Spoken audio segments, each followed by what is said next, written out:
You are now listening to Random Ramblings with Rob. Yay! Yay!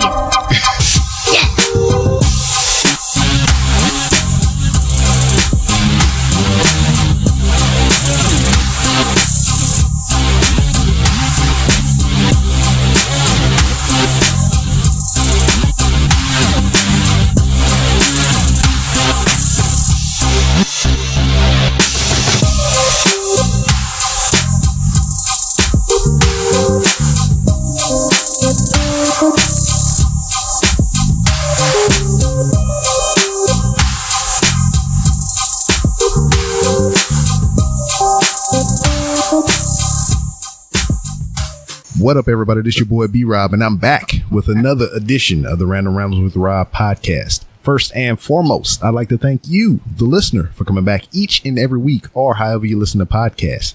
And if you're a first-time listener, I'd like to thank you oh so very much for giving my show a try. If you were recommended to me by somebody, give them a crisp high five or a virtual high five if you're not in the vicinity of each other.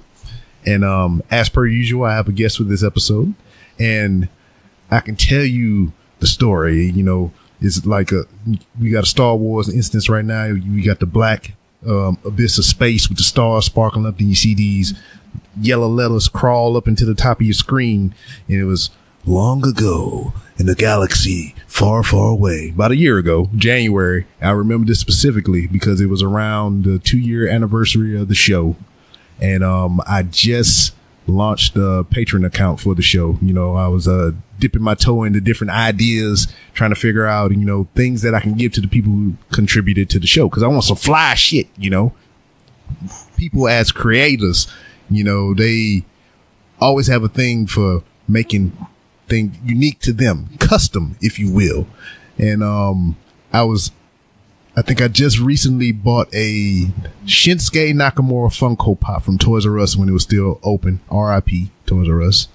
And I was like, dog, what if I can get a fucking Funko Pop made of myself? And this was still around the time I had a beard and shit, and I was all fly. And I thought I was. My wife, you know, kind of boosted up my ego. She's like, "Oh, you look good with a beard," because I had been in the military for 16 years and I couldn't have facial hair and shit. So, you know, it was a new frontier for me, you know. So anyway, I was looking around and I come across a page on Facebook, and I seen a dude did commissions for custom pops, and I was like, oh shit, let me see what he bought. So I'm scrolling through his page and everything, and I'm seeing, you know, if you ever seen a Funko Pop, you know, it's just a replica of a character in pop culture or on TV or whatever, you know, cartoons or whatever the case may be. And I seen some of these shits, and I was just like, this dude must be like an eBay seller. He buy these things from somewhere and freaking resell them on his Facebook and all that stuff. And then I go down into the bowels of the photo gallery, and I'm like, oh shit, he make these joints. I was like, how has Funko not shut down this page, this whole operation? And hopefully I ain't outing him right now, you know, getting him on the show. But my guest with me this episode is Ben from Benz Custom Pops on Facebook. How you doing, my man? I'm doing great. I appreciate the invite. I know you've been asking me to come on here for a while now, so I appreciate that we can make this work. Yeah, I mean, I'm cutting into your commission time. You got a new youngin' running around in your life right now, so I mean, I'm not going to try to keep you too long. No, man. Do whatever you have to do. I'm here for you today. I made that time, so just whatever you need, man, just let me know. Yeah, well, first of all, man, I have to give you big round of applause for the work that you do, man. It's just like I check in periodically ever since a year ago. Well, a little less than a year, because it would have been January when I got up with you. So I've been keeping, you know, checking in every now and then, just seeing some of the stuff that you're doing. And it's just like, whatever the fuck Funko doing, I don't know why they ain't called you yet, hired you, you know, brought you into the fold. Cause you know how like on Facebook, they had a period in time to where people was hacking their services, and they was paying hackers to like, hey, if you can hack into our system, we'll give you a job here, or we'll give you a commission or some shit, so we know how to fix our shit. I'm surprised Funko ain't hit you up and be like, hey dog, you either with us or we gonna have to talk about some stuff over here in this corner. Yeah, that's I've I know a lot of artists, as you would probably guess, related to the Funko Pop situation, and they do their own customs. And I've reached out for, some pointers, and they've reached out as well. And a few of them have gotten cease and desist from Funko, but a lot of it has to do with the actual box work. If you use their logos or anything, they're very, very strict about that. Mm-hmm. As well as 3D printing. A lot of people were, doing them on the computer, doing the 3D renderings and then mass producing them. I think they have more problems with that as opposed to me, where I'm using their actual product and building upon that. Yeah. I have made boxes, but I've tried to keep it as distant as possible. So I don't think they've made a big deal of that. I think I'm still pretty low key in their books. So I hope I don't jinx myself by saying that, but yeah. I'm knocking on wood right now. Yeah, I appreciate that. But yeah, I've heard a lot of horror stories where people's whole operations have gotten shut down, and luckily, I've gotten, I guess, through the cracks for now. But I don't really do it necessarily for a profit or anything. I do it for that same reason that you came across my page. You just get blown away by my work, and that's really what I like to do it for. I guess you can say the shock value of people who come across and be like, wow, I can't believe this guy isn't hired. That's usually the response I get, and I really love that response. If I can blow somebody away with my work, I've done my job. And yeah, I mean, that's all a part of like what I was saying about being creative. And I'm just looking over the Chucky one now. That's a new one I just seen, and that's freaking great, man. But people have a thing inside of them. I mean, they want to be unique. They want to be creative in their own way. And I mean, that's just you doing just that. You're being creative in your own way, and it's just I'm doing the same thing with this podcast. I have many talents, but this is the one I've chose to focus on at the moment and try to build upon it just much as you are with your work. Definitely. I came a long way from doing custom Funko Pops. I was about 2012. I had gotten into an art school actually in San Antonio. It's crazy that I can't even remember what it's called. It's been that long. Oh, the AI Art Institute. Yeah, Art Institute. There you go. Yeah, I had done about 3 semesters there, going into a graphic design program, thinking that's what I really wanted to do, and doing freelancing in the same time. And then I realized that the whole creative process, and then going along with somebody back and forth with ideas, and you give them this final product that you think is like perfect, but in their mind they just want something that's, I guess you can't say worse, but it's just you never see eye to eye. You think that they just want like a downplayed version of what you think is art, or it's what you think is perfection.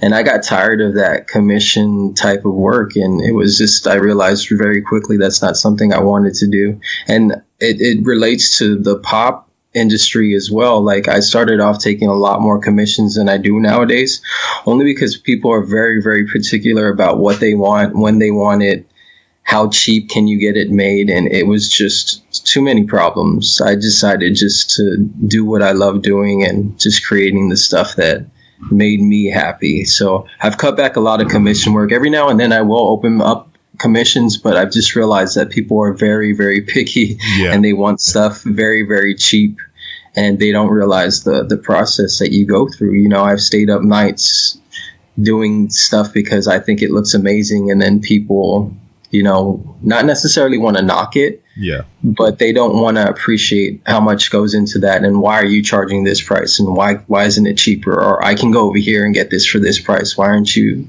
charging me that much? It's 2 different artists. It's not the same amount of work. I'm not knocking their work either. Just, I charge what I charge because I know I put a lot of work into it. So it's a whole creative process thing that I prefer doing my own work, and now even more so because I'm a father.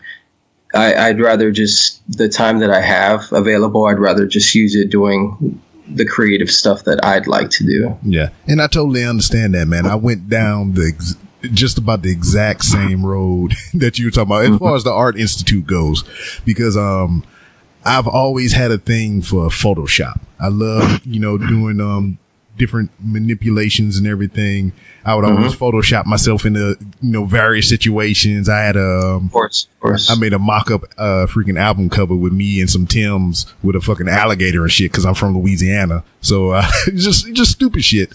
No, exactly. But you love being able to do that stuff and make your own creative. And I won't knock the Art Institute, because definitely they gave me those skills to do Photoshop and all of that. And I probably would not be doing anything I'm doing if I didn't have some of that knowledge under my belt. And going back to what you're saying, Photoshop was one of the first tools that they taught me how to use. And it's a very, very powerful tool, and it's really fun to use. Yeah, because when I first got on with the Art Institute, it was more of a thing like I wanted to try to do something that would make me money, and I thought web design was that, so that's what I started with. But I was like, well, fuck, I love to do Photoshop. I've been doing it years prior to, self-taught, and, getting, how you were saying, the trade of information back and forth from other people who are trying to learn from, independently as well. So, I mean, that's how I kind of got some skill in the thing. So I was like, well, I feel that I'm pretty good at it. I have some decent skills. I've seen people better than me. I've seen people worse than me. But I was like, all right, why don't I just switch to graphic design? It's something I do as a hobby. It's something that I like to do. And, I can be certified in something that I enjoy. But just like how you saying, I got into them classes and I was just like, here's the assignment. Do this. And I would do it. And I would just be like, all right, I got it done. I'll turn it in. And they'd be like, that's not what I asked for. But I was like, but this is what I would do with the work. And I was just like, okay, fuck this couch. I'm done with this. I'll just keep doing it on my own, because more so of, being in the military at the time and trying to go to college and having a family and, deployments and all this other bullshit. I was just like, I could do without that. I'll just keep teaching myself and keep learning. And then, I started pulling from YouTube and everything. And I just kept doing it that way. Yeah. One of my best friends there, Romeus, he almost had almost every single class that I had. So it was, bound that we were going to be good friends. He was also in the military. And I was so jealous because he's like, they're paying for all of this. And I'm like, really? He's like, but the only catch is that I can't fail any class, because that'll be the end of that, right? I'm like, damn, that's crazy. You get everything paid for. I'm over here paying like $12,000 and shit just for like housing. Yeah. But I mean, that's awesome. And the Art Institute definitely, a lot of people can knock it. I had a very good experience there. It just got very expensive. And, that was I know a lot of people that graduated from that school, but I've been hearing some horror stories. But I never knocked that school because I had a lot of good experiences. Like you said, it taught me how to be independent. I was able to get critiques from my work and have back-to-back, conversations with people even after class and have that artistic, one-on-one with somebody. It was a great experience overall. Yeah. I mean, you learn from everything you do, whether it's good or bad. Exactly. Everything's a learning experience. Now, before we even get to the Funko Pop thing or whatever, because I mean, they haven't been around a long time per se, I'm guessing like the company or whatever, but there was always some kind of modeling or, figure things that you can buy and, custom yourself. What did you do before you kind of latched on to the Funko Pop thing? I mean, did you just like sketch and draw and whatever else? There was like a 2-year lapse between getting out of AI, the Art Institute, and the reason that I actually stopped going there, not necessarily I got tired of it. It was like a culmination of things. I was living in San Antonio. My current long-term girlfriend she got into medical school. So that was a whole different situation where she was going to be moving off to residency, and we knew that we wanted to be together. So her spot was landed in Pontiac, Michigan, a little, about 30 minutes outside of Detroit. Ooh, is it cold? And yeah, exactly. It was beautiful. It was the first time I experienced snow, me being originally from Texas. And I just decided to pick up my stuff. I didn't want to end the relationship on, long distance relationships is basically the end of a relationship. And we had been together for so long. We had lived together in about 2 different apartments before then. We had moved twice. So it was already a big deal. So I decided to stop what I was doing and go with her to Michigan, which I think was a good decision. And looking back at it, hindsight. I ended up in Michigan. Within those 2 years, I was kind of just trying to figure out what I wanted to do, whether it's getting out of school was the right decision, and a lot of regrets, a lot of, I guess a lot of things going through my mind. So I joined a bunch of, because at that time I was still like a big toy nerd. I had all of these cause figures and stuff like that. So I was still collecting things. I joined all these Facebook groups and came across Pops in general. And I thought, oh, these are kind of cool. And the first one I got was a Stay Puft Marshmallow Man. And I had like a lot of time at home while my girlfriend was doing the whole residency thing. She would be gone from 6 p.m. to 6 a.m. And I just needed something to do while I was at home in the middle of nowhere. I mean, Pontiac, Michigan is basically the middle of nowhere. Yeah. I brought one home, which was a Stay Puft, and it was kind of like I wanted it to be my own thing. And this is the first time I had gotten into customizing. So I decided to add some flames on it with like a flicker effect with the lights kind of like flickering on and off, making it look like real flames. I posted that in one of the Funko Facebook groups and I got like a huge response. I think it was like 50 likes or something. At the time, I thought that was like huge. I'm like, oh my God, I'm an Instagram, Facebook star. I'm all blowing myself up in my head. So yeah, I really liked the response that I got. So I just kept making things and creating it. And I realized that I love the creative process and just doing things, being able to post something and it being sold like immediately. It was just kind of like this little high that I got. And I just loved it. And since 2015, I believe I've been doing that. And the goal is to move on from making Funko Pops and kind of go into making my own figures. But it all started with that. Yeah, and I really dig that. But I'm gonna pull back just a little bit because I remember you saying that you're from down here in Texas. I'm currently here in Houston, and I'm going up there to Michigan. It was the first time seeing snow. It was lovely. It was a wonderful experience. How quickly did that die? It still hasn't died, which is weird because, and like saying, I'm sure you're from Houston. You've seen snow before. I'm from the Valley, which is southern Texas for your viewers that aren't aware. I'm from Brownsville, Texas, which shares basically a border with Mexico. So I could basically walk across the border if I wanted to.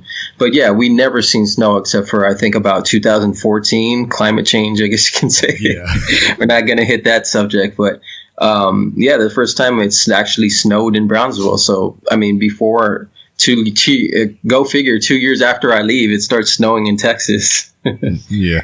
We got a couple flurries here the other day, but like I'm originally from Louisiana, so all my life growing up there, I think it may have snowed like real thick, maybe twice the whole time I was there, from the time of being born to 18 when I left. And just being in other places where it got really, really cold, but it never got to the point to where it was snow.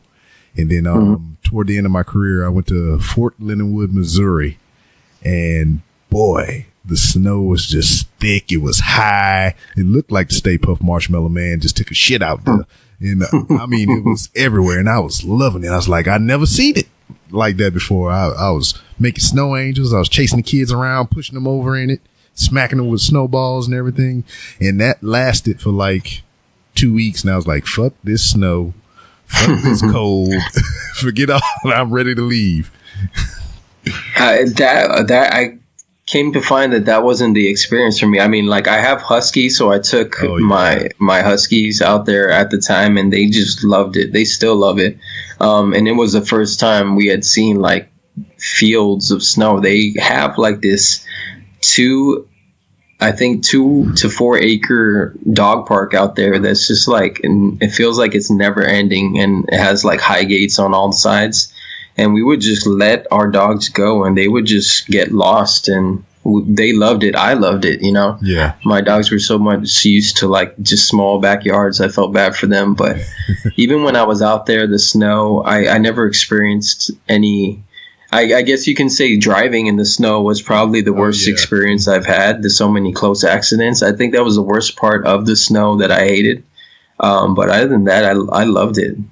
No. Even Pontiac, when people are like, damn, you were out there in Pontiac? it was really nice. It's kind of like in the middle of nowhere, not necessarily in the city. Yeah. So it wasn't like there was a lot of crime. I think they broke into our car once, but it wasn't anything like... the violence that they made it seem like we were going to see, it wasn't bad at all. No, I really enjoyed warm. That's all that was. Yeah, it's just like when I moved to here, because I'm currently living in New York City in Brooklyn. I had so many, like horror tales told to me before I moved out here. But honestly, if you just like anywhere else, if you mind your business, keep to yourself, you're fine. Yeah, just stay in the well-lit areas. Exactly. Travel with a buddy at all times. Yeah. Now, transitioning into, the goal is to start making your own custom figures and everything, a brand that you can build on and, be its own thing or whatever. You was talking about that, and that kind of spoke to me because I had a guy that I served with in the military, and he would always, are you familiar with the little comic strips, like the Cyanide and Happiness or whatever?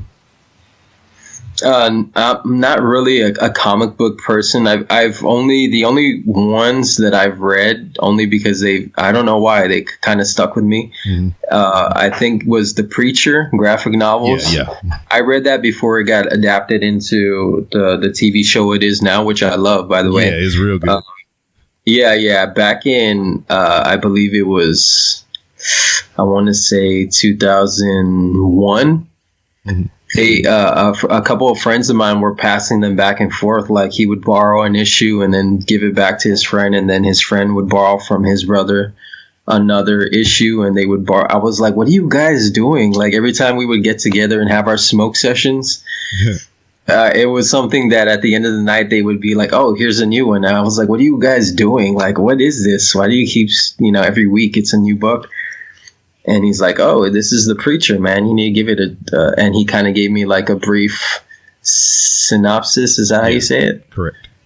Yeah, he gave me like a brief description of what it was, and I was like, "This is interesting." And I got hooked from the first issue. It was like the thicker book that comes with like a few issues. I think it was like about 12 issues within that one chapter. Mm-hmm. And I was just hooked from the first page. It was something that really spoke to me. I don't know why. It was like such nonsense. It was amazing. Yeah, and the show is pretty much that as well. I mean, I know of it being a comic book series or a graphic novel or whatever because I had a guest on here like maybe the first year I started this show, and he was going through comic books and everything, and he was telling me about Preacher, and he explained the premise to me and everything. I was like, man, that shit sound weird. And then for it to come to be a TV show, and, I got through the first season. I was like, man, this shit is weird. But it's weird in a good way. It's different. Yeah, exactly. That's exactly what it was. It was just very different. I've come across a lot of comic books, and it's kind of like, it feels like the writing has taken on, like people pick up from other comic book writers, and it gets adapted into new stuff that's recycled on top of new stuff. That's how it feels like when I read comic books. But this is something I'd never heard of, like God, and I mean a demon, and an angel have sex together to create a baby. I was like, what is this nonsense? Yeah. Tell me more. to go back to what I was saying before, sure. Though. Go ahead. I'm sorry I keep, going off into other tangents when you talk. I'm just one of those who just keeps talking and going off on other things. Yeah, that's fine. That's what this is. The random ramblings with Rob. Okay. Yeah, just stop me if I keep getting off base. No, but what I was saying, I had a guy that I used to work with in the military, and he would kind of like mimic the Cyanide and Happiness comic strip or whatever. He would like do his own little dialogue bubbles, and like the characters were very similar to those. And I was sitting there and I would read his stuff, and I knew him, so he was a funny dude, and he had like that almost a preacher-like sense of humor in a way. It was just like real different or whatever. You would say some shit and you was like, what the fuck you just say? Real dark, but funny, like edgy. Yeah, so I was like, dude, I've seen these comic strips before. I was like, why don't you make your own thing? And he thought about it, and like a day or so later, he came back in there and he started drawing his own characters, with their own type of thing, whatever, kind of mimicking his humor and whatnot. And last time I checked, he is like over 50,000 followers on freaking Facebook. You got people getting tattoos of his artwork on their bodies. That's amazing, man. That's congrats. It's just freaking crazy, man. And it's just like, I can remember one particular instance. He drew his characters in the place setting of Heath Ledger's Joker. So the guy had the little green hair. He had the scars on his face or whatever. And the dialogue was like, the Joker character was like, you want to know how I get these scars? And then the other guy replied to him as like, by taking too many dicks in your mouth or some crazy shit like that. And he left his book out on the desk. And the Sergeant Major came through there, coming through the office chatting with people. And he found the book. And it was sitting there, and he picked it up and he started reading through some of his sketches. And like, I've seen his sketches many of times, and he started reading some of the dialogue, he kind of chuckled at some of it, but he read one that was right before the one I just told you about. And I was like, oh shit. And I got up from my desk. I left. I went out in the hallway because if you're not too familiar with the rank structure and, military, a Sergeant Major is up there. He's like one of the top dogs. He running shit around here. We is like down here, the floor moppers and shit. Yeah, not the one to be caught messing around. Yeah, so in front of. Yeah, so he got the book, and he read the page before that one. I was like, oh shit. And I get up, I grab my stuff, and I leave, and I go out in the hallway like I gotta go to the bathroom or some shit. And I hear him reading. He's like, what the fuck? And I was like, yeah. I come back now. He's like, you left me, man. You just left me in here by myself. I was like, hey, I ain't got shit to do with that, man. I hope we didn't get into too much trouble. Nah, it was cool. It went a lot better than what I expected. I thought he was gonna get an ass chewing and all kind of other crazy shit, but I was just like, all right, cool. I just didn't want to be in the room when it happened. Yeah, the beauty of social media is that, you're able to put your stuff out there, and you'd be surprised how many people, you reach a lot of people. Like, the outreach is crazy. Yeah. And followers, and it starts picking up. You get one follower a day, then it turns to 2, and then 5. I'm sure you know how that works. It's just crazy how social media has given us the freedom to reach people across the globe. I'll be like, how did this guy in Russia see my shit? He's reaching out to me for a custom. It's just amazing. Yeah. What social media has given us the freedom as artists to do nowadays. And mine's is like the opposite of what you just described. It's like, I get 1, and go up to 2, then 3, and then I check back the next day, then went down -5, and I was like, oh, okay. I must have said, what did I say to piss somebody off? But yeah, it's just like I'm still scrolling through your work as we speak and everything, and it's like I can remember some of the older ones that I saw, and then now just checking back periodically, you're adding lights to these things, LEDs, and motherfuckers spinning around on little turnstiles and everything, and I was like, once again, I was like, I'm calling Funko. I was like, hey man, you know about this dude? You see what he doing over here? You won't get this man a job? Nobody heard me, but what is I haven't heard back yet. I always try to, I guess you can say, challenge myself, because nowadays I've been seeing other people try to copy my work. Yeah, which is no knock on them. I mean, feel free if you learn the skills. I never personally give away my secrets, and I always say respectfully for people who ask. Would be taken away. I made the mistake of telling one person and who promised that they wouldn't go out and sell customs, and now I believe that they're doing the same thing as me, or trying to do the same thing as me, not the same quality, I could tell. And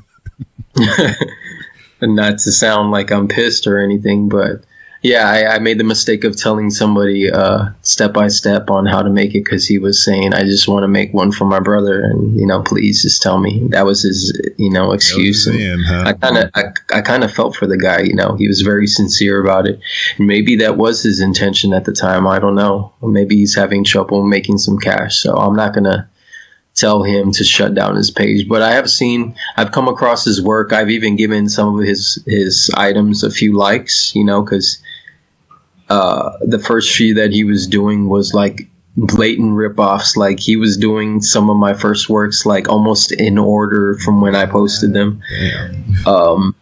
So in that way, I mean, you really can't, as an artist, like even major artists out there, you'll have China knockoffs and stuff. So I mean, I really can't take any of that stuff too serious. So this isn't something eventually I want to continue to do. I want to branch out from making custom pops, and just starting off doing LEDs is leading into me just doing full-on sculpts, which I never thought I would be able to do either. I'm being able to fabricate stuff from bottom to top. And it's coming out really good. I'm surprising myself. I'm putting a lot of hours into it. So I want to stop eventually copying the Funko style and making my own, works. I'm starting to look at these other artists like Cote Escriva and Matt Gondek, and they started off as painters and artists and graffiti artists, and now they're going off into making these amazing sculptures, which usually that's where my money goes to. Mm-hmm. I sell my customs and go buy these $300 pieces, so it goes off into other artists' work. I go and support artists with most of my money is usually how it goes. Yeah, selling customs to get more customs. Yeah, exactly. Well, it's not necessarily customs. These people are going to professionals in overseas and getting like these professionally casted, art pieces, and selling them, signing them 1 of 50 and stuff like that. So it's like professionally done ones, which is eventually what I want to do. I want to come up with my own original work and try to go out there to conventions and sell my stuff. And I've got an airbrush kit that I've been wanting to dust off that's just been sitting there. So there's a lot of stuff in the works that I really want to do. Right now, Funko Pops is what's making the money, so that's going to help fuel that hobby. Now, without giving away too much, because I know it's still a work in progress, but you kind of got a little inkling of how you want to go with your own custom, whatever it is going to be? The creative process, I see a lot of people who put their sketches down and stuff. Even when I'm making custom pops, even when it's like from the top to the bottom, it's always like a process in my head. It never comes out until it's ready to come out, Mm-hmm. So I've never been the one. And teachers always hated that at the Art Institute. They're like, show me the creative process. Show me step one, how you got here. And I'm like, that's not how my mind works. Yeah. It's like, it just comes out on the paper is what happens. The final result is basically what comes out. It's never like a process. So I just get to sculpting, I don't have a paper there to draw the initial sketch and stuff like that. So I think when it comes out, it's just going to be something that I just start molding and seeing where my hands take it. Yeah, I find that some of the best work I've done was all mistakes.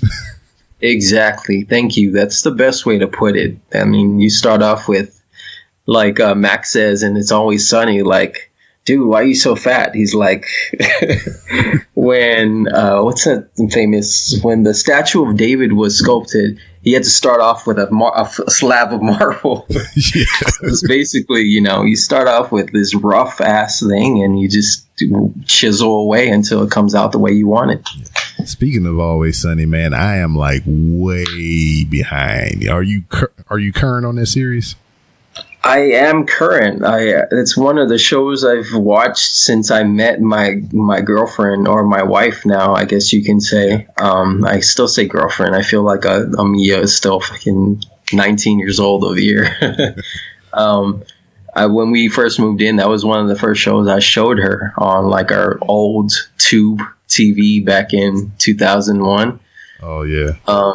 And I don't even know if it's 2001. I think 2008. My bad. Sorry. Yeah. We've been together for 10 years. So yeah, it would be 2008. It was one of the first shows that we sat down, and Danny DeVito had just joined and everything. And it's one of those shows that we still sit down every week and watch. It's kind of like a tradition now. So to answer your question, yeah, we definitely still keep up with that show. Because I forgot how far in I got, because I remember seeing episode 1. I think it was like, I don't even remember if it was the first episode, but it was like the gang is racist or some shit like that.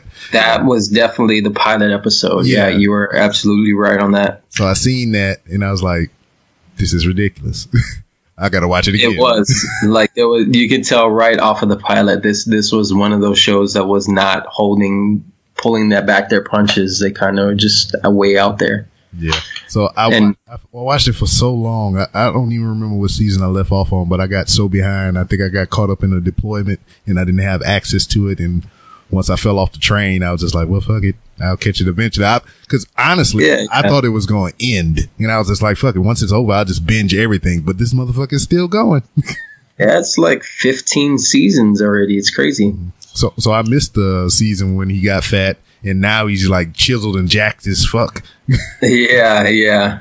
They explained the whole reason why he was fat. Like, I can't remember exactly what it was, but I watched it recently. There was like a meaning behind it. Just like all of their stupid episodes, there's actually thought put into it and why they do the things that they do. It's supposed to speak to our culture, I think. It's kind of like they're laughing kind of at us and the way that we are in America, I guess you could say, our culture.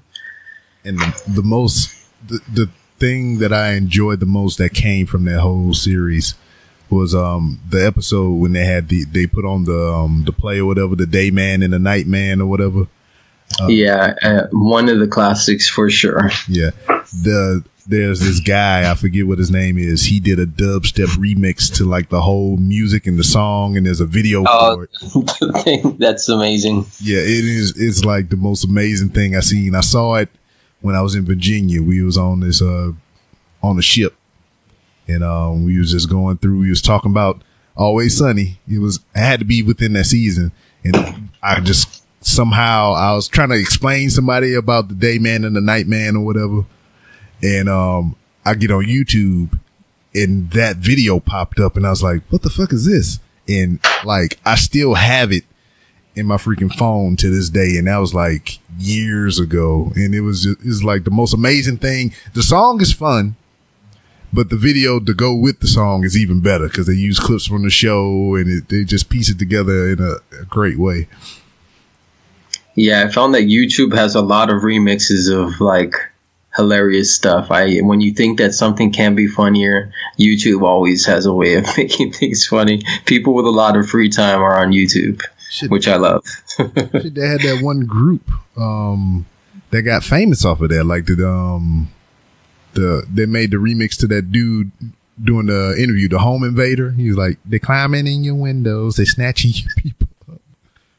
Oh yeah, exactly. That's the one of the classics as well. That's I still remember the day I was living in McAllen, Texas, and my friend came over. He's like, "Dude, you got to watch this," and he put on that video, the original first. So it was like, the TV station goes out there and this guy just goes off, and I'm like, "Is he serious? This isn't made up." Mm-hmm. And it was real. And the other one with the woman was like.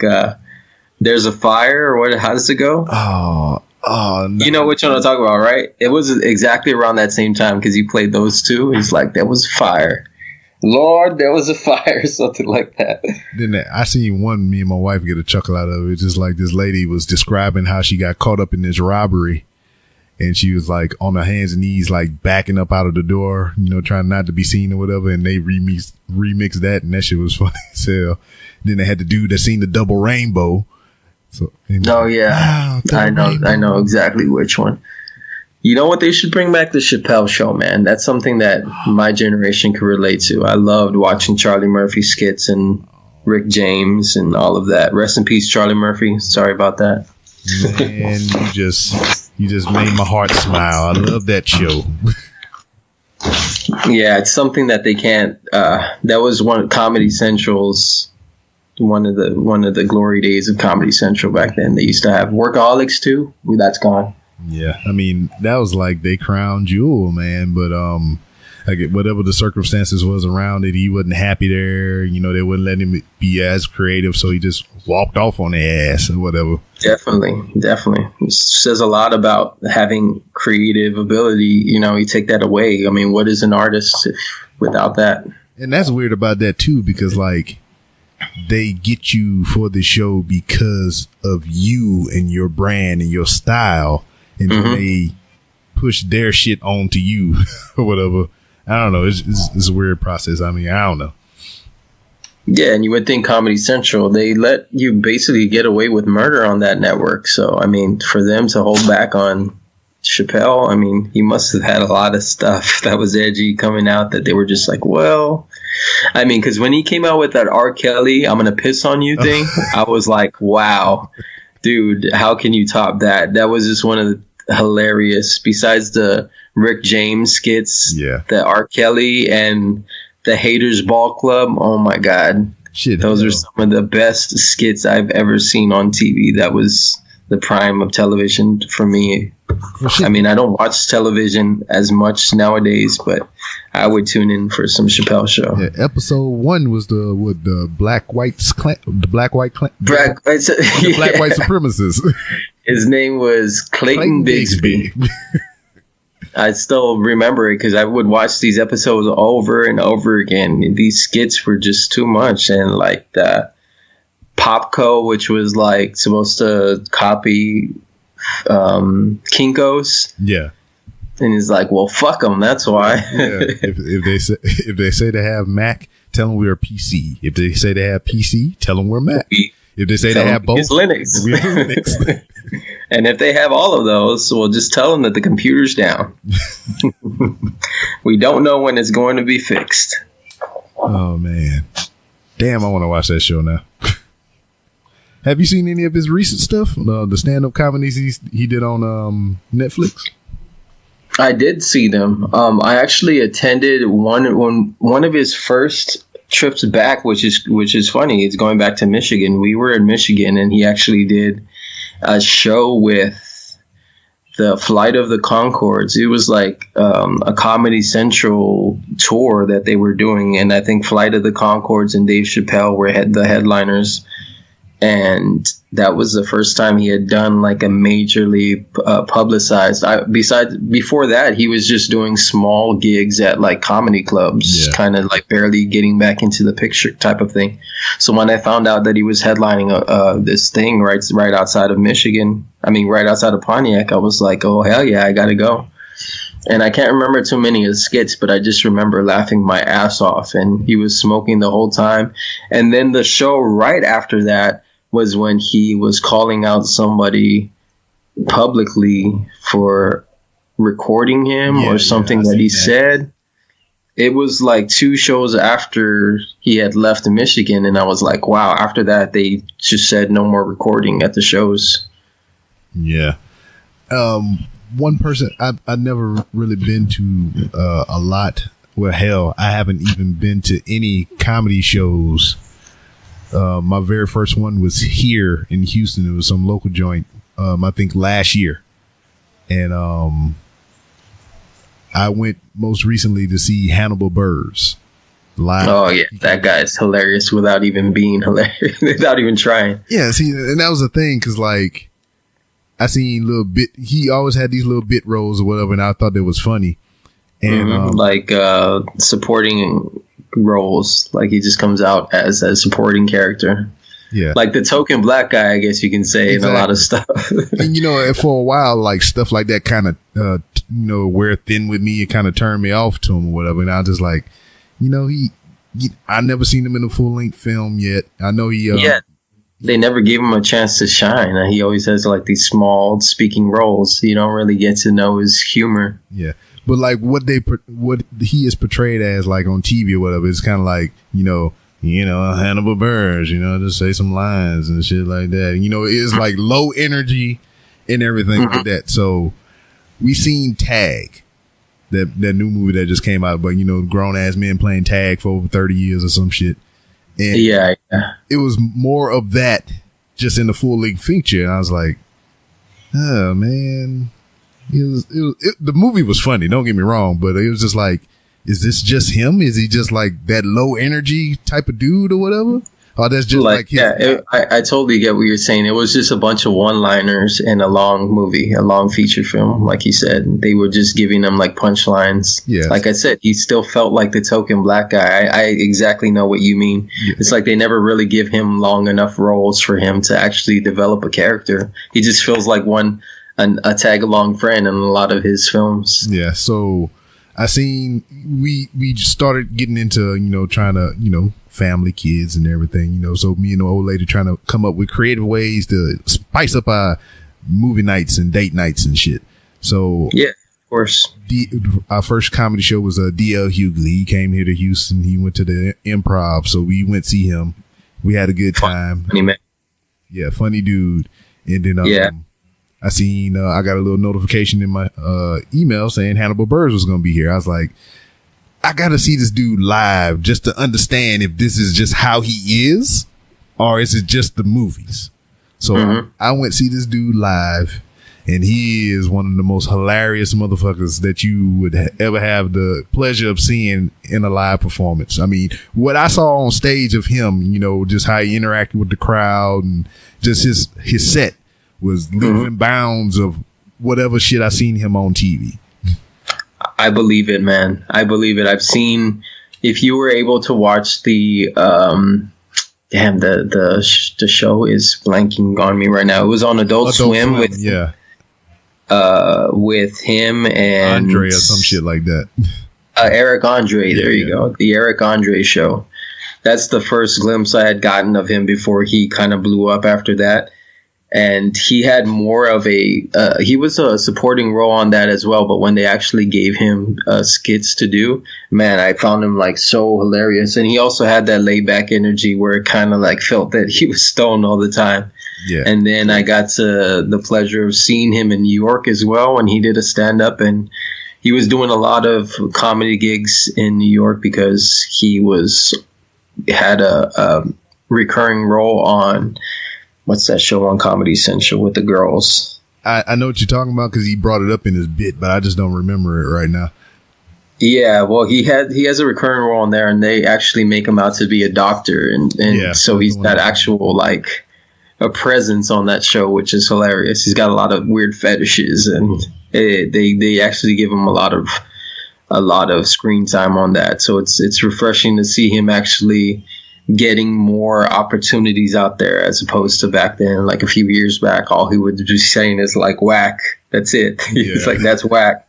I know. He got a podcast too that he doesn't. Oh, really?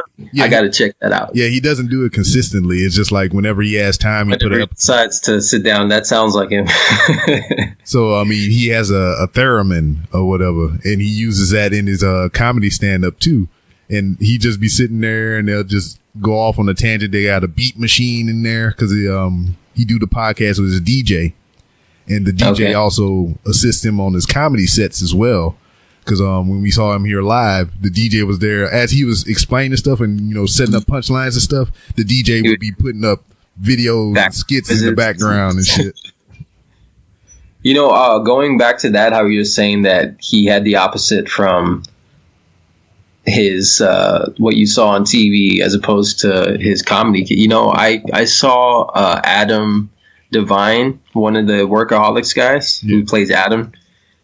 On TV, he's hilarious, but I saw his comedy show, and he wasn't that great. Like as far as being funny, he doesn't play well on doing stand up. Yeah, I mean, it's weird, man. It's just like.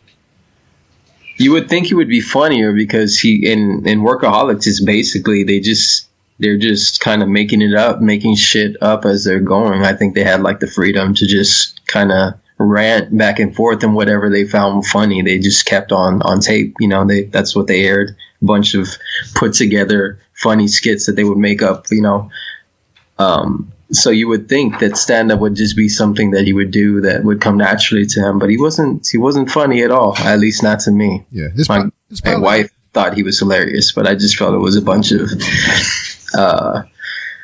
I don't know, like adolescent humor, a bunch of fart jokes. That's not funny to me. Yeah, it's probably the atmosphere, man, because I mean, he might be, you know, you get a group of friends together and he's always that guy in the group that's just fucking hilarious because he got a whole bunch of people to feed off of and everything and bounce ideas off of.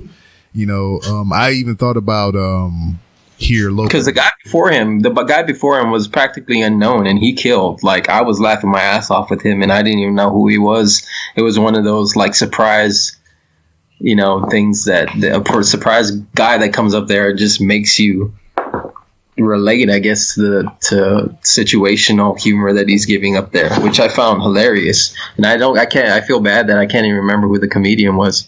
But then Adam Devine, who was supposed to be the headliner and hilarious, got up there and it was just a bunch of like fart jokes. And I mean, I'm not knocking on him at all, yeah, because he was making a bunch of people laugh. I guess I didn't find it funny. Yeah. I find myself being somewhat funny. I have people say, hey man, you should try stand up or whatever, you know, but it's just like, even doing the show, cause like there's opportunities to go out and do the show live in front of an audience or whatever. But I feel like this show doesn't work unless I have somebody here with me. For me to just go sit out in front of some motherfuckers and just start, you know, rambling about some shit, I don't think that would come off as well as like in this environment where I have, you know, one or two guests and we can just kind of go off each other, kind of like, I mean, you've been doing this whole time, but to have an audience out there as well, it's just like, I'm the type of person, if I'm in a room full of people, I want to talk to everybody. So I'm like, I'm looking at the guests, hey man, how'd you get you started? And I'm looking over here at this motherfucker in the front row with his button up on. I'm like, I wonder where you got that shirt from. I mean, I got the ADHD, man. It's just like, I'm itching, I'm scratching, I'm doing all kind of stupid shit. No, I get it. My girlfriend always, my wife, sorry, she's going to get pissed if she ever hears this. I still say that she's a student when she's already practically graduated med school. She hates that as well. But she's always told me, she's like, everybody thinks you're so fucking hilarious. If they really knew how you were, you're a fucking asshole. I'm like, I think that's what makes me hilarious. Yeah. I think I'm freaking hilarious, but my wife could say I'm corny as shit. Exactly. They've spent too much time with us to know that we're not as funny as we think we are. Yeah, I mean, because for real, I mean, we hear every day with them. You know, they might hear the same shit over and over from us. I mean, you know, I love to do puns and do corny shit, you know, because she'll smirk at me and be like, I know you want to laugh. Come on now. Yeah, she can't stand when I make movie references. That's something that she cannot stand whatsoever. Yeah, and like I have a hard time doing that because I mean we like to watch movies, but she has like a niche of movies or whatever. So like I'll pull out some obscure shit like Dave Chappelle's Screwed or whatever, that movie, and she'd be like, "What the fuck are you talking about?" And it's like, "Hey, it's that Dave Chappelle movie. You know, it was him and Dan DeVito." And no, you don't know. All right, never mind. Go back to podcasting now. I'll go upstairs. That's exactly what it is. You have to, I mean, she just wants to watch Disney movies and stuff like that, or like all of these unrealistic medical soap opera stuff. Like, I'm not into that. I like to watch action and, you know, I want to see things explode. Yeah, I'm not sitting here. I'm fucking watching Tyler Perry movies and shit. I'm tired of that shit. I don't want to see Medea's Halloween anymore. I'm tired of that. Yeah, he's fine. That's exactly what she wants to watch. She wants to watch funny holiday movies and stuff like that in the middle of March. Like, really? And I'm sitting here like, I talk about the Tyler Perry movies or whatever. What killed all that for me is like, I saw the formula. It's like, all right, something up with that guy. And it wound up being true. All right, that's not really her father. And it wound up not being her father. It was like I found out the formula or whatever. I was just like, okay, I'm tired of this shit. That guy is a cash money making machine, though. Whatever he's doing, obviously he's doing it right, because how the hell can you finance that many movies? Mm-hmm. It's crazy. Yeah, I mean, it's like... He's got a following for sure. Exactly, because, I mean, we fail to...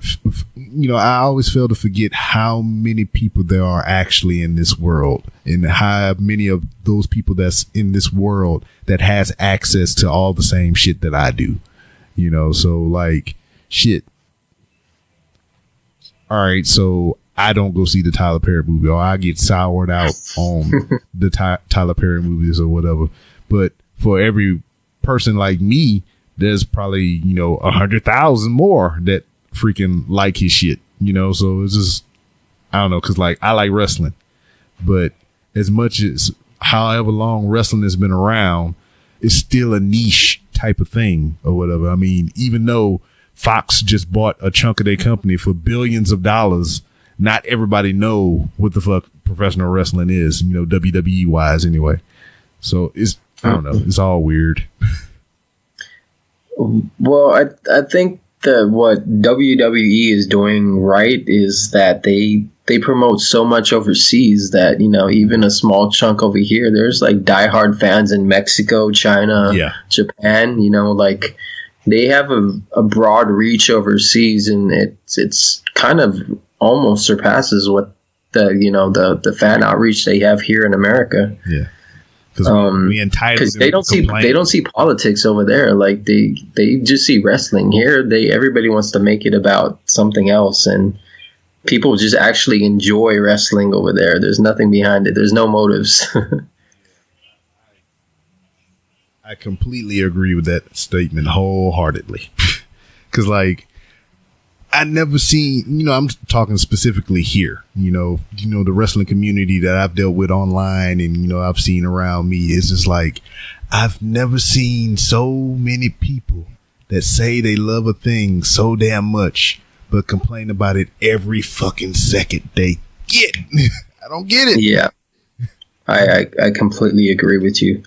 And this is coming from somebody who stopped watching wrestling, not because I hated it or it just got boring. It was one of those things. I was staying with my cousin at the time in San Antonio. It was just something that we bonded over. And when I moved out of his house, I kind of started living on my own. I had less time to be watching wrestling, tuning in every 8 p.m. I think at the time was on USA Raw. It was like I didn't have the time to watch that anymore, and then I just grew more and more far apart, and then new people were being added that I didn't realize. So it's kind of like Always Sunny situation for you. It kind of just got away from me, and I always told myself I would get back into it. But now I feel like it's too late. I want to get back into there, but so much has changed. Like, it's been toned down from the Attitude Era that I'm used to. Everything was just like kind of in the preacher sense as well. Like, everything was so ridiculous as far as like promotional wise, and Stone Cold was still coming out with a beer truck that nobody thought was a big deal back then, like subliminal messaging to all these kids about beer. But it was just fun, like nobody took it so seriously. And nowadays it's just weird watching it. Like, everything feels different. Yeah. And I stopped watching it around the time that Brock Lesnar was a big thing. And I loved Brock Lesnar when he had come into the WWE. It was just like, wow, look at this monster with Paul Heyman. And then it just got away from me, and I regret it. I still regret it to this day. I missed out on a lot of good promotional WWE material that we'll probably never get to, unless I buy the WWE package where I can go back and watch all those videos I missed. But it started changing around that time. So I guess it's a win situation. Well, let me tell you. I mean, if you were digging Brock Lesnar at the time, whenever you saw him, he is still there. So he's still that same dude, he's still whooping ass and taking names. I've seen it. I've seen some of his promotional stuff. He was my number one guy when he came into the UFC. I'm like, that's it, man. This is my guy. He crossed two of the worlds that I love, and then he got his ass whooped, and that was the end of that. But I heard that he's coming back to fight Cormier. Daniel Cormier.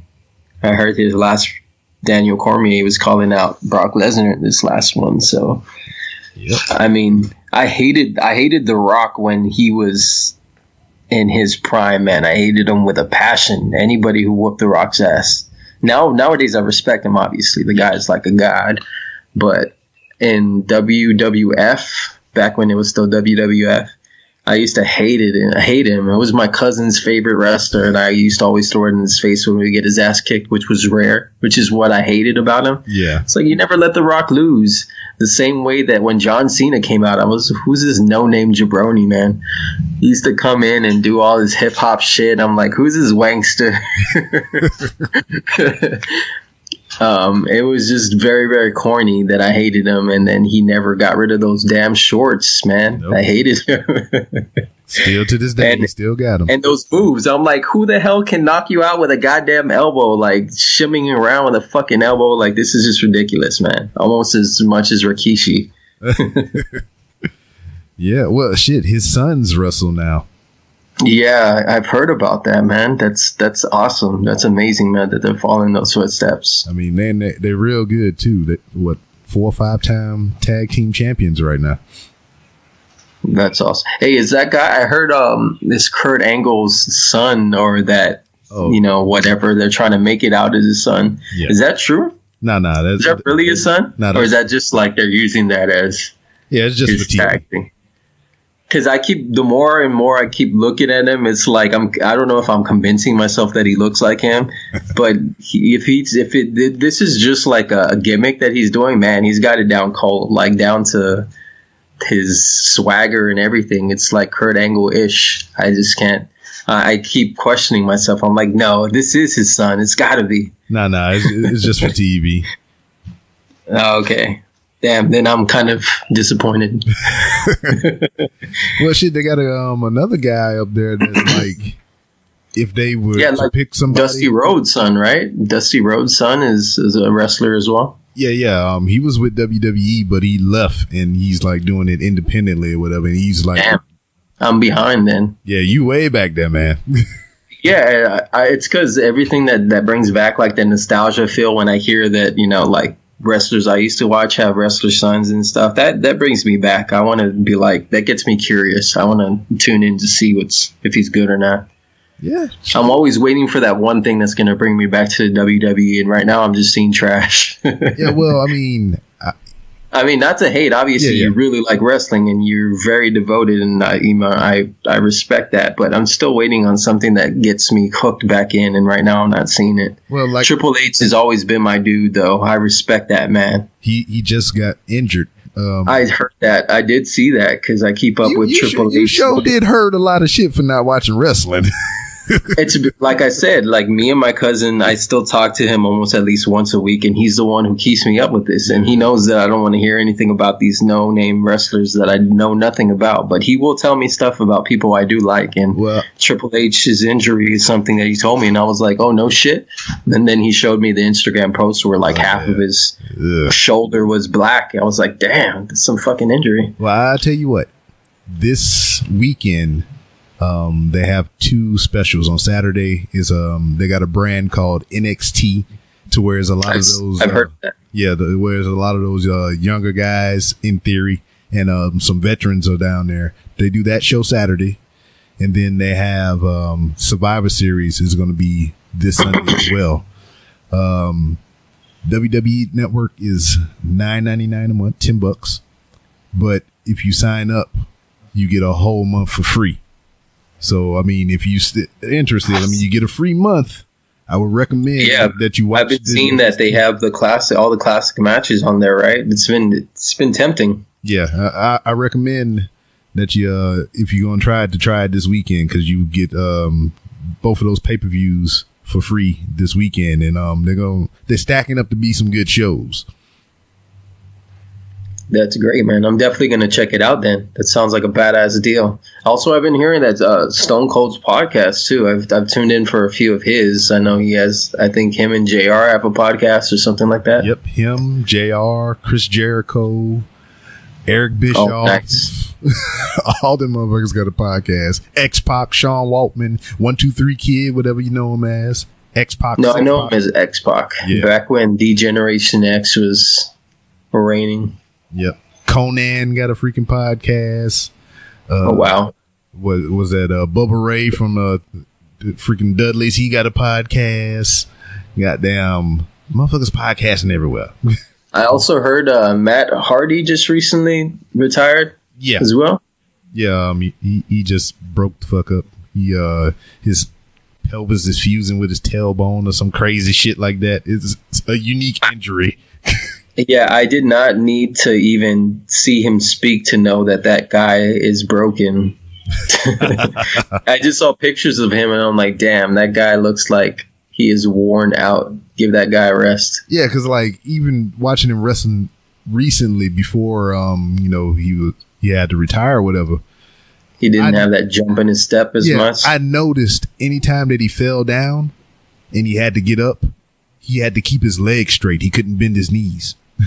Ouch. So his shit. Yeah, some people, they push it to. Even Ric Flair, he's pushed it to the limit. Yes. Respect to Ric Flair, man, the Nature Boy. I'll always love that man. Yep. He would damn wrestle right now if they wanted to. I would still not call that guy out because he would leave a mark on my chest that would probably never go away. One of the hardest chops I've ever heard in professional wrestling. Yeah, that thing would echo through the arenas. I've gone to an event that I actually heard it in person. That thing echoes. I see. There's only one other person that I know right now that I've heard him, or I've heard and seen him chop the shit out of somebody, and it's like a Japanese wrestler. His name is Kitamura. He's a newer talent, and I've been watching him over in New Japan, and his chop is one that rivals Ric Flair's. It sounds like a motherfucking shotgun blast.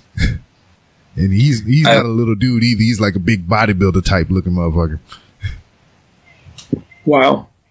I need to check this guy out. Yeah, I've always respected the Mexican luchadores and the Japanese wrestlers. Just their style and their quickness is always. I think I was first introduced to that. There was always these shows on like Channel 2. I can't even remember, Univision or something like that. And they would show like these late night wrestling luchador matches, and these people would be flying everywhere. And this was before, the 619 days with Rey Mysterio.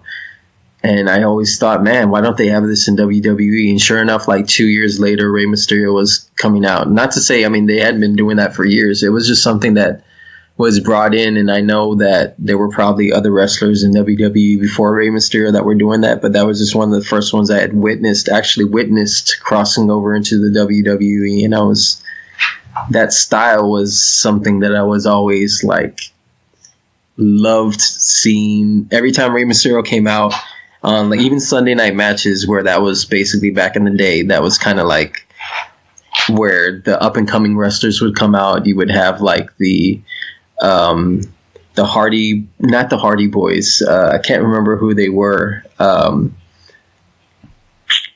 It was like the shorter dude with the bald. What's his name? Man, I'm trying to remember. There's so many. There's like hundreds of wrestlers that were out there at the time. It's like every day they would introduce another one for Rock to kick his ass or something like that, and then that would be the last time you would see him. Unless you went to like those little smaller WWE local events and stuff like that. Damn, what's his name? Because he's Hardcore Holly. Oh, there you go. And then he would have like a brother. I can't remember what his name was. Yeah. Crash Holly. Yeah. Crash Holly. There you go. You would see people like that on these Sunday matches. And on the Sunday matches, those would be like the main event cards where when you would go to actual Raw events, like Hardcore Holly would be like the undercard, way undercard. So on these Sunday events, Rey Mysterio came out this one time and I was blown away. I was like, oh my God, look at him flying everywhere on the move. And like he would jump backwards off of the top rope and it was like crazy. It's something I'd never actually seen unless you tuned in like late night on Mexican channel. And Eddie Guerrero, when he had come up, that was just amazing that they finally put a Hispanic on like the main card. I remember seeing that as well. And that was like, props to WWE for doing that. For the longest time, it was just always like a white dude or, like if there was an ethnic guy. Even when I saw Booker T, when he crossed over from WCW and then getting the championship belt, the unificated, what's the word I'm looking for? Yeah, when the belts were unified basically, and it was like it turned into one belt, and he was the first champion. That was like unprecedented at the time. It was the first time I'd seen a black guy actually hold the title for that long. Most of the time they would like snatch it away from anybody who wasn't like Hulk Hogan and shit like that. Yeah. It's crazy. Yeah, man. It's just, man, can you dig it? I missed that, man. That was amazing. he got his own little school and promotion down here in Houston. That's good. Yeah, no. I'd seen that he's an announcer, right? He's like a commentator now. Yeah, he doesn't do it frequently, but he comes back for like some of the bigger events. So he might be on there this Sunday, and you do some guest spots here and there. Yeah, I love that guy, man. I remember I ran into him in somewhere. I think I'm not sure if it was Dallas or San Antonio, and he was cool. He always stopped to talk to his fans. He was a cool dude. I'm gonna make it down there one day because like I'm in northern Houston or whatever, and his shit is way down there in Texas City, and that's like fucking basically far. Yeah, it's basically southern Texas. Yeah, it's far, and it's in Houston. It's supposed to be part of Houston, and I'm like, I'm still in Houston and I'm driving like an hour and a half to go somewhere. What the fuck? That's just Houston, man. I don't even go to Houston that often, but in order to get to the valley, you got to drive through Houston, and I swear it feels like you never get out of that city, especially if you try to drive through it through rush hour. Oh, man, you're stuck there. The drive from either end of Houston and the whole long ass drive through motherfucking El Paso. God damn. I believe you, man. Texas is just one of those states. Takes you forever to cross through. I can go through 50 states. I mean, I'm usually I for the holidays I'll make the 28-hour drive down here because I'm just one of those weird guys who'd rather not take a 7-hour flight. I've been there. And every time I can drive through like 5 states in 5 hours, but it'll take me a goddamn day just to get through Texas. Yeah, the longest leg of the trip, depending on where you come. Yeah, exactly. And if you have to get to the tip of Texas, the southern tip, that's even worse. You're reigniting some nightmares and shit right now. But yeah, I love Texas, man. We're eventually going to move back there to Texas, hopefully the San Antonio area. But that's something. Living here in New York, I've had my share of New York. I'm ready to come back to open plains. Yeah, your old lady can come down here, open up a freaking practice, and you can have your custom shop in the back, so they can come see her for an appointment, get a checkup and everything, and she can send her around you to get like you can make some custom prosthetics and shit, and all kind of crazy junk. Yeah, exactly. I'll promote my stuff in her office. I mean, I'm already doing the stay-at-home dad stuff, so I'll basically open up my garage and start doing customs inside there. But yeah, man, it's been great getting the actual chance to sit here and talk with you and everything. Got to pick your brain a little bit, and it's been fun. But this is the part where we have to say goodbye, sir. Yeah, of course. It always has to come to an end. Man, you made it. It doesn't even feel like a podcast. Honestly, it did feel like random rambling. So I forgot I was on a podcast there for a second. Yeah. But before you do go, let everybody know where they can find you on social media. Yeah, you guys can definitely find me on Facebook.com/Benz Custom Pops, all together BENZ CUSTOM POPS, or at Instagram, just look up Benz Custom Pops and you'll find my work there.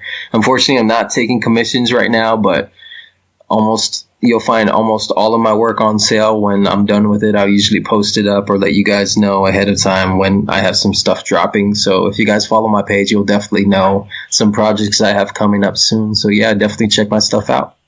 All right, man. It's been a pleasure having you on. And as always, for every guest that's been on the Random Rounds with Rob, the door is always open for you to come back to promote yourself, whatever it is you're doing, or just come bullshit like we've been doing for the past hour or so.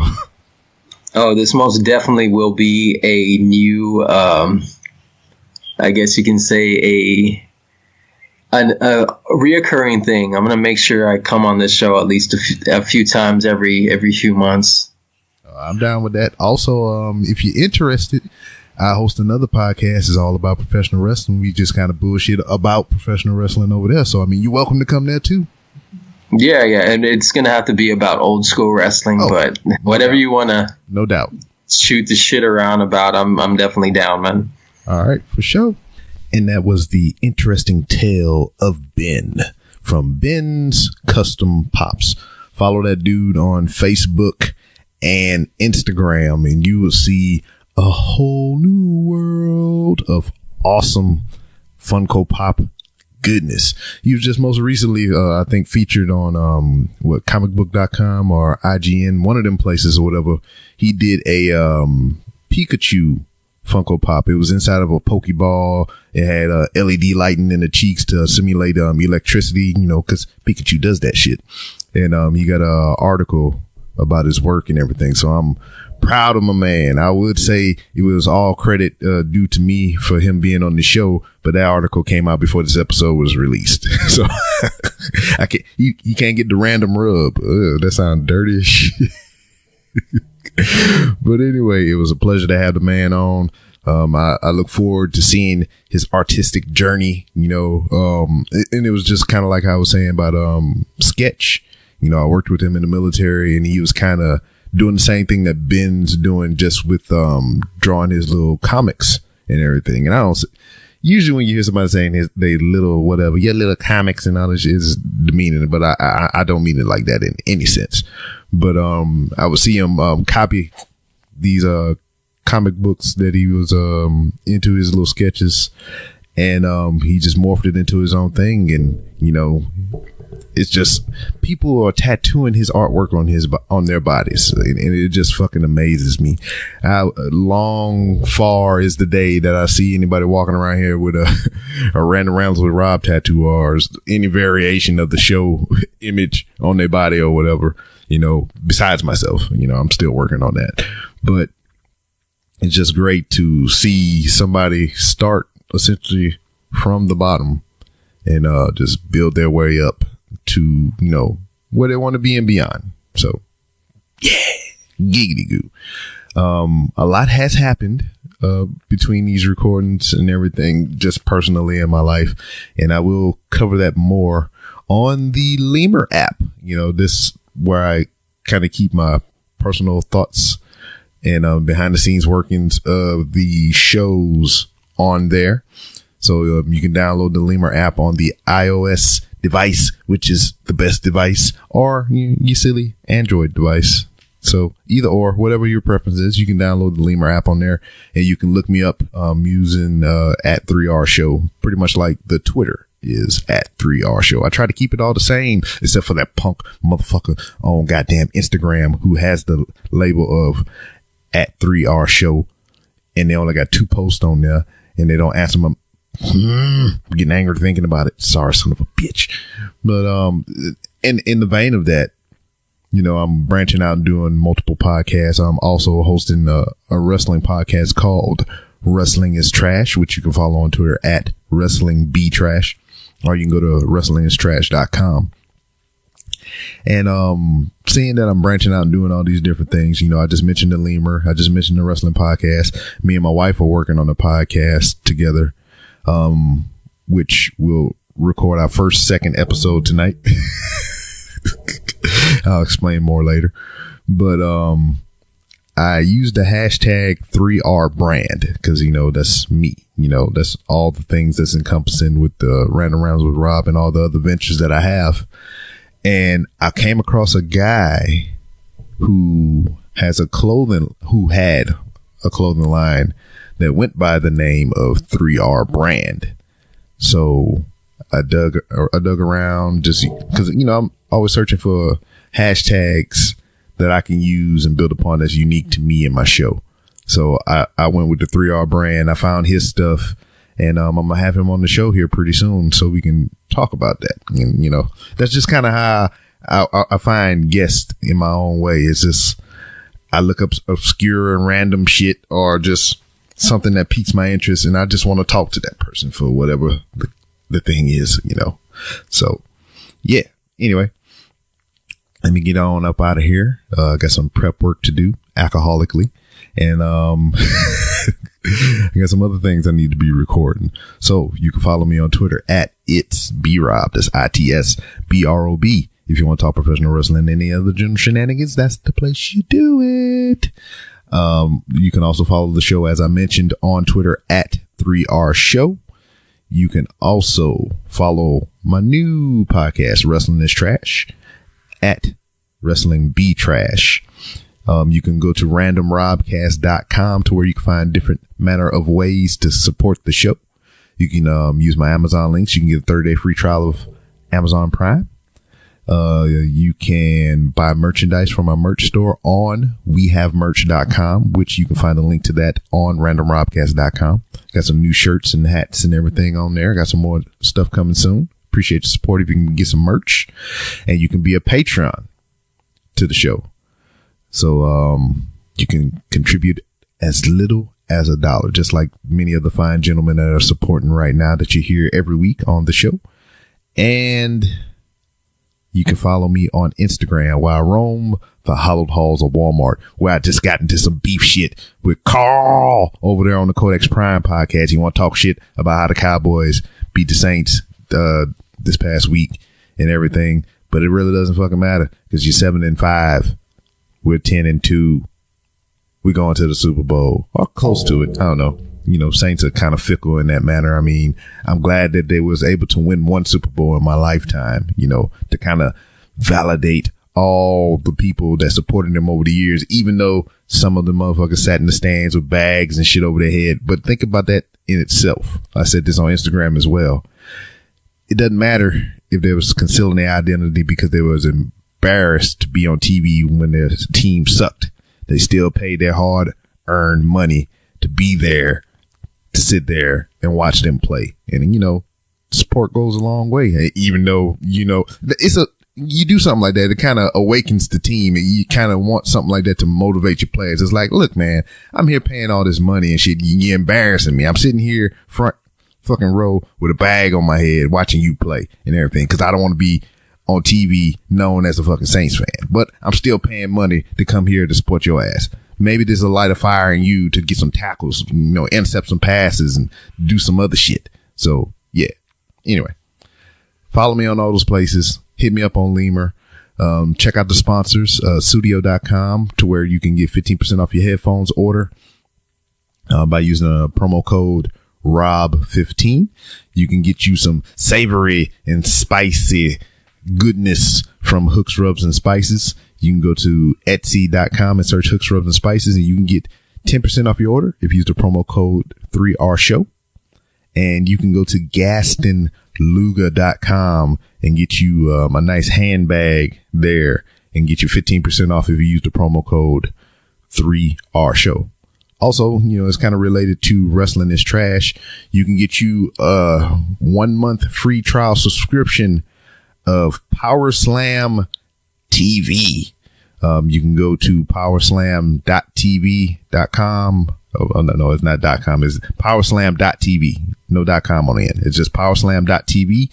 And you can sign up and use the promo code 3RShow, or you can use the promo code WITTALK, and you can get you 1 month's free subscription to Power Slam television. And once you register on the website, you got to do that first. Register on the website, get your month's free trial. Then you can download the app and log in. You can't go to the app directly and redeem your freaking 1 month trial. You have to go to the website first. Then you can download the app and log in. So yeah, 110 different companies from over 15 countries, over 4,000 hours worth of wrestling entertainment. Check it out. Anyway, ran my mouth long enough. That's all I got. And I'll see you next time.